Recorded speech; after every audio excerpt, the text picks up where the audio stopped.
Assalamualaikum warahmatullahi wabarakatuh.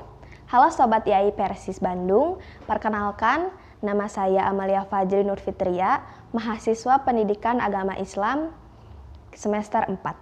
Pada kesempatan kali ini saya diberikan amanah untuk mengisi konten kasab atau kajian Sabtu yang bertemakan mengenai pengembangan soft skill melalui aktivitas organisasi. Mahasiswa merupakan tingkat lanjutan dari seorang siswa, yang mana mahasiswa itu memiliki tanggung jawab yang lebih besar dari seorang siswa. Juga, metode dari pembelajaran seorang siswa dan mahasiswa itu jelas berbeda. Mahasiswa dituntut untuk berpikir kritis, menjadi agen of change, untuk berpikir jauh ke depan, karena hal yang akan dihadapi oleh seorang mahasiswa itu adalah dunia kerja, rumah tangga, bahkan dalam bernegara. Nah, apa sih yang harus kita mulai atau apa sih yang harus kita persiapkan untuk masuk ke dunia kerja, untuk masuk ke dunia organisasi, bahkan untuk masuk ke dunia bernegara. Nah, hal yang kita bisa latih hari ini yaitu mengenai pengembangan soft skill. Teman-teman, sebagai mahasiswa, diberikan kesempatan untuk berkuliah, maka kita harus manfaatkan momen-momen kuliah ini karena tidak semua orang bisa menjadi seorang mahasiswa. Maka dari itu, sebagai mahasiswa, sebaiknya kita mengembangkan diri dan mengupgrade diri untuk menjadi pribadi yang lebih baik lagi ke depannya. Di dalam perguruan tinggi, soft skill tersebut juga dikembangkan, baik itu melalui dalam kelas dan baik itu melalui di luar kelas. Di dalam kelas bukan hanya sebatas memberikan materi soft skill atau kewirausahaan. Bahkan di dalam kelas pun soft skill yang kita latih itu berupa praktek, bukan hanya sekedar teori. Nah, setelah menyinggung mengenai soft skill, apa sih soft skill itu? Sobat EIP semua, pastinya kita sudah banyak mendengar mengenai soft skill ini. Nah, soft skill ini sering disandingkan dengan hard skill. Nah, sekilas mengenai hard skill merupakan keterampilan yang bisa kita ukur, bisa kita latih. Contohnya, seperti AI atau desain atau seperti kemampuan berbahasa. Nah, soft skill yaitu kemampuan yang tidak bisa kita ukur, kecuali adanya juga pelatihan. Nah, soft skill itu menurut Manho Manjoshi dalam bukunya Soft Skill mengatakan bahwa soft skill itu adalah kemampuan berpikir dan kemampuan bersosial. Nah, kemampuan berpikir ini kita bisa sebut dengan kemampuan intrapersonal. Dan kemampuan bersosial kita bisa sebut dengan interpersonal skill. Nah, apa sih yang dimaksud dengan kedua hal tersebut? Intrapersonal skill yaitu keterampilan yang terkait kepada dirinya sendiri atau kepada pengelolaan dirinya sendiri. Nah, intrapersonal skill ini terdiri dari proses berpikir, perasaan, insting, tanggung jawab, rasa percaya diri, dan lain sebagainya.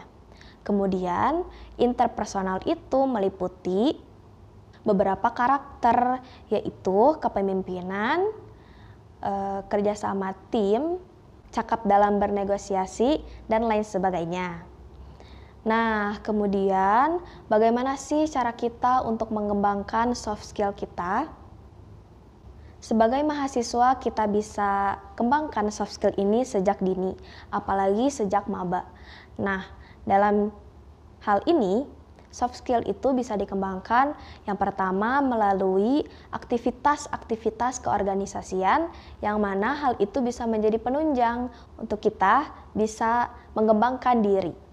Di dalam kelas, kita melatih soft skill kita melalui public speaking atau yang kita bisa sering sebut melalui presentasi ataupun melalui diskusi-diskusi. Begitupun di luar kelas, kita harus lebih ekstra dalam mengembangkan soft skill kita, karena dalam kelas tidak semua soft skill kita bisa kembangkan, karena soft skill itu banyak sekali. Dan pengalaman di luar kelas itu sangat penting untuk mengembangkan soft skill kita. Bagaimana sih dasar awal untuk kita mengembangkan soft skill tersebut? Yaitu yang pertama, menggali kebutuhan soft skill kita. Kita pun harus mengetahui soft skill mana yang kita butuhkan dan soft skill mana yang harus kita kembangkan. Yang ketiga, praktik dan pengalaman nyata. Yang keempat, mencari mentor. Yang kelima, belajar dari kesalahan. Yang keenam, meningkatkan kesadaran diri untuk terus belajar. Yang ketujuh, manfaatkan teknologi yang sudah ada. Yang kedelapan, budaya untuk terus belajar. Yang kesembilan, bergabung dengan kelompok atau komunitas. Yang kesepuluh, feedback dan evaluasi. Itu adalah hal-hal yang harus kita perhatikan apabila kita ingin mulai mengembangkan soft skill kita.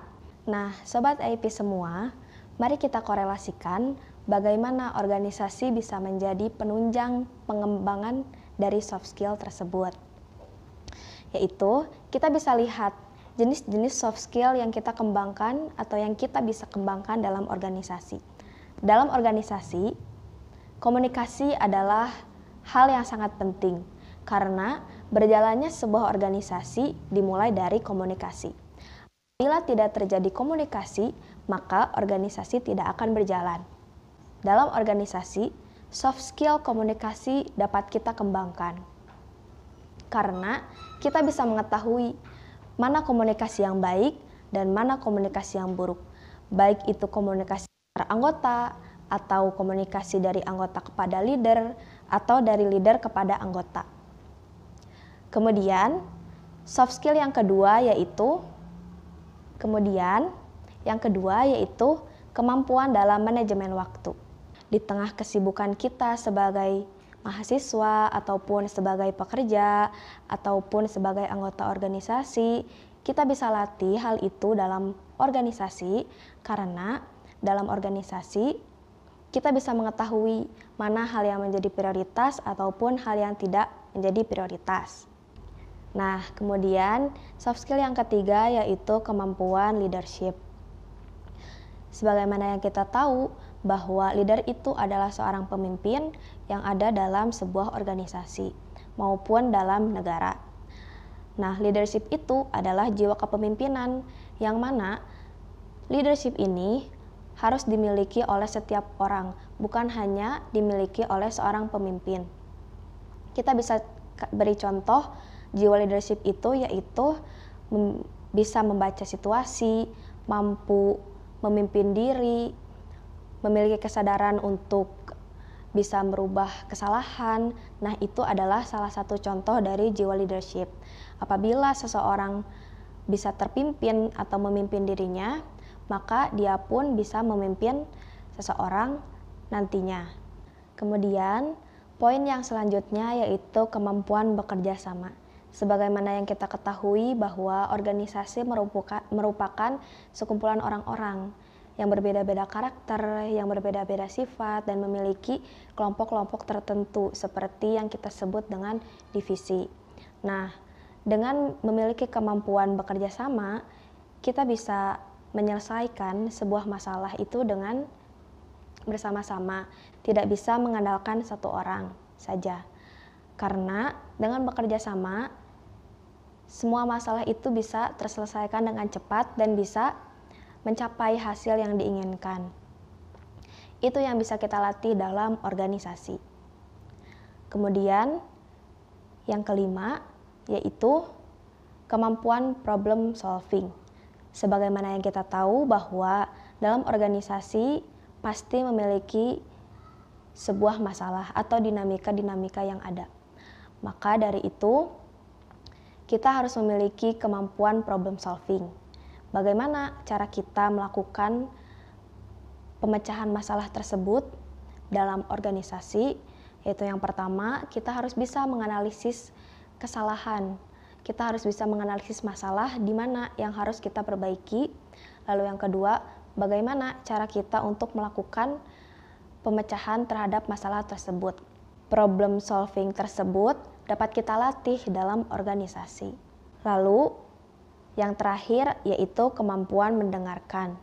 Nah, kenapa ini harus dimasukkan ke dalam soft skill yang harus kita kembangkan, karena dalam kemampuan mendengar ini kita bisa mendengar kritik dan saran untuk diri kita sendiri maupun dalam organisasi. Kita harus bisa menerima apa yang bisa dikatakan oleh orang lain, apa yang bisa menjadi perbaikan untuk diri kita sendiri. Nah, teman-teman, soft skill tadi seperti kemampuan berkomunikasi, pemecahan masalah atau problem solving, leadership, dan lain sebagainya, itu merupakan soft skill yang dibutuhkan di era modern ini. Bukan hanya tentang karir, tapi soft skill ini dibutuhkan untuk kita berinteraksi dengan dunia. Ini adalah investasi penting untuk diri sendiri. Dan soft skill ini pada intinya yaitu seni untuk mengenal diri sendiri. Yang mana apabila kita sudah mengenal diri sendiri, maka seseorang dapat menyesuaikan cara komunikasi, cara bekerja sama, cara problem solving, dan lainnya untuk bisa disesuaikan dengan situasinya. Sobat EIP semua, sekian yang dapat saya sampaikan untuk konten Kasab pada kali ini. Mohon maaf apabila banyak sekali kesalahan dari diri saya, baik itu penyampaian maupun dari materi. Untuk closing, jangan sia-siakan masa muda, gali potensi dan kembangkan skill. Selagi ada kesempatan, maka kita harus menggunakan kesempatan itu dengan baik untuk menuju pribadi yang lebih baik lagi. Saya Amalia Fajrul Fitria undur diri.